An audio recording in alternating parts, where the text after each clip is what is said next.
All right, let's talk about something I'm sure we all feel. Just complete information chaos. But what if I told you there's a way to tame it? A system people are calling a second brain. So let's dive in. I mean, does this sound familiar to you? You're constantly taking in all this great stuff articles, podcasts, videos, books. But then, when you actually need to recall that one brilliant idea, it's just poof, it's gone. You know it's in your head somewhere, but you just can't seem to grab it.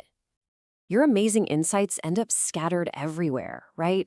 On sticky notes, in random text files, across like a dozen different apps. That article you swore you'd read, it's totally buried in a mountain of bookmarks. It's so frustrating, and it really feels like your brain is just full. But what if you could just offload all of that mental clutter, put it into a trusted system outside of your own head? What if you could literally build a second digital brain? Well, that's exactly what we're going to explore. Now, the official name for this is Personal Knowledge Management, or a PKM. But the key part of this definition isn't just about storing stuff. It's a structured approach, a system, for making all that information you collect actually useful. And that's why this second brain metaphor is so perfect. It's this external, reliable place for all your ideas, notes, and resources. And when you trust it to hold things for you, it frees up your actual biological brain to do what it does best. Think, create, and solve problems. So where do we even begin? How do we start building this thing? Well, like with any good project, it all starts with laying a solid foundation. Before you even think about downloading a single app, you have got to ask yourself this one crucial question. What is the point of your system? All the experts are clear on this. If you don't have a goal, you're basically just collecting digital dust. And your goal can be, well, anything. Maybe you're a student trying to ace your exams, or a professional who's managing a ton of complex projects. Or hey, maybe you're just a super curious person who wants to organize your thoughts on a new hobby. Whatever it is, that goal is going to dictate the entire design of your second brain. See, a student's system filled with flashcards and citations is going to look totally different from a manager's system, which might be all about meeting templates and project timelines. The purpose defines the structure. This is so important. Please stop searching for that one single perfect app. It doesn't exist.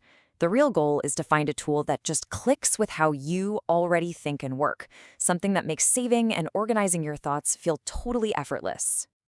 This little table is a great place to start thinking. If you're the kind of person who loves to see how ideas connect in a big web, you should definitely check out Obsidian. If you need one place to manage everything for a project, Notion is fantastic. And if you just want to capture everything you find on the web, Evernote is a classic for a reason. Just pick one that seems to fit your goal. Okay, so you've got a goal in mind. You've picked a tool to try out. Now we get to the fun part, building the engine of your second brain. This is your day-to-day workflow, and it's where the real magic is going to happen. The whole process really boils down to just these 3 simple steps. You capture, you organize, and you connect.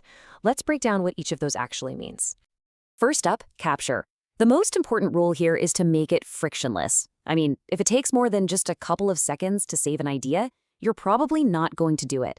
So use whatever is fastest for you, a quick note app, a voice memo, a web clipper. The goal is to get that thought out of your head and into your system, like immediately. Next up, organizing. The old way of doing this was with rigid folders, kind of like a digital filing cabinet where a note could only live in one single place. The new way, which you see here, is all about tags and links. A single note, say about productivity psychology, can be linked to both #psychology and #work projects. It's so much more flexible, and it really mirrors how our brains actually connect different thoughts. And that brings us to what might be the biggest mindset shift of all. Your second brain is not a library for just hoarding information. Think of it more like a laboratory, a place where you can connect different ideas to spark brand new insights. So you've built this amazing, connected web of knowledge. Now what? How do we actually turn all that information into real, tangible results? That's our final and most important step. This quote really just hits the nail on the head. The ultimate goal isn't to have the biggest collection of notes. It's to use those notes to create something, to write that article, to solve that problem, to launch that new project. The value is in the output. I absolutely love this metaphor. A warehouse is just for storage, right? It gets dusty, it gets cluttered, but a garden, A garden is a living, breathing system. You have to tend to it, you have to prune away the stuff that's no longer useful, and you have to cultivate your best ideas. Setting aside a little time each week to review your notes is a fantastic way to do that. And here it is. This is the payoff. When you build this system, you're not just getting organized. You're actually building a machine that helps you reduce stress, boost your creativity, and turn that fire hose of daily information into focused, useful knowledge that truly reflects your own unique way of thinking.